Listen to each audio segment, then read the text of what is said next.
Assalamualaikum warahmatullahi wabarakatuh. Perkenalkan, nama saya Oktavia Amaliatus Salihah dari kelas Teknik Otomasi 3D. Nah, di sini saya akan menjelaskan mengenai simulasi ripple tegangan dan respon domain frekuensi. Nah, untuk nanti hasilnya akan seperti ini ya. Nah, dengan menggunakan fasilitas MATLAB file, simulasikan skrip berikut. Nah, untuk programnya sudah ada. Nah, kode program ini sendiri itu dirancang untuk membangkitkan sinyal sinus murni dengan frekuensi 50 Hz. Kemudian menambahkan gangguan berupa sinyal sinus dengan frekuensi lebih tinggi atau biasa disebut ripple untuk mensimulasikan kondisi sinyal nyata. Kemudian menganalisis kedua sinyal tersebut baik domain waktu frekuensi menggunakan transformasi Fourier cepat. Nah, untuk mensimulasikannya, program ini kita masukkan ke MATLAB. Nah, di sini.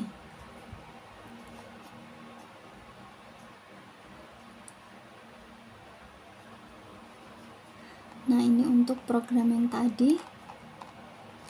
Untuk penjelasan programnya sekilas, yakni untuk parameter di sini ada frekuensi sampling, kemudian ada waktu di sini durasi sinyal, dan ada sinyal murni di sini F. Frekuensi ripple dan amplitudo ripple didefinisikan di awal. Sinyal sinus murni dibangkitkan menggunakan fungsi sinus dasar. Begitu juga dengan sinyal ripple ditambahkan ke sinyal murni untuk menghasilkan sinyal yang lebih kompleks. Kemudian ada plot sinyal dalam domain waktu. Ini masuk visualisasi dalam domain waktu. Kedua sinyal, yakni ada murni dengan ripple, diplot dalam domain waktu untuk melihat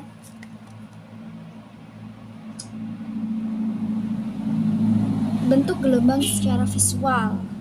Kemudian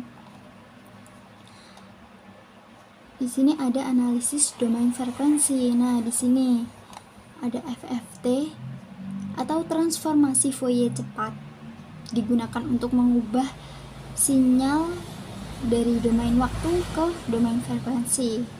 Kemudian juga nantinya ada spektrum. Hanya setengah bagian spektrum yang diambil karena sifat simetri dari FFT sinyal real. Dan ini ada plot domain frekuensi. Ini spektrum frekuensi dari kedua sinyal diplot untuk melihat distribusi energi pada berbagai frekuensi. Nah, untuk menjalankan program ini sendiri ya, bisa kita run. Nah, ini muncul.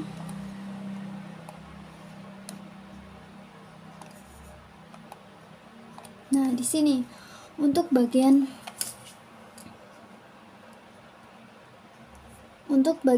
sebelah kanan atau sebelah kiri ini merupakan spektrum frekuensi sinyal sinus 50 Hz. Nah, di sini hasilnya hanya ada satu puncak frekuensi. Dan untuk bawahnya ini ada spektrum frekuensi sinyal sinus 50 Hz dengan gangguan ripple. Nah, di sini tertera untuk gangguannya 200. Dan untuk sinyal sinus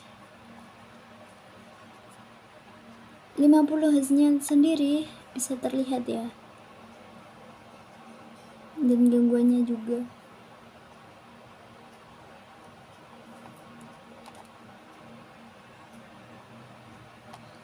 Nah, untuk interpretasi hasilnya, di domain waktu, sinyal murni menunjukkan bentuk gelombang sinus yang ideal. sinyal dengan ripple memiliki bentuk gelombang yang lebih kompleks akibat adanya komponen frekuensi tambahan. Kemudian domain frekuensi. Spektrum sinyal murni menunjukkan puncak tunggal, ini tunggalkan ya, pada frekuensi 50 Hz sesuai dengan frekuensi sinyal. Spektrum sinyal dengan ripple menunjukkan puncak utama 50 Hz dan puncak tambahan pada frekuensi ripple menunjukkan adanya komponen frekuensi tambahan. Itu.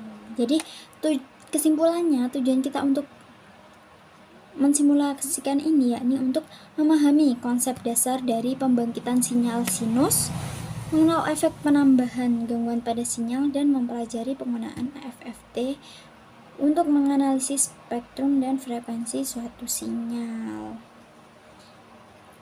Gitu, mungkin itu yang dapat saya sampaikan. Kurang lebihnya mohon maaf sebesar-besarnya.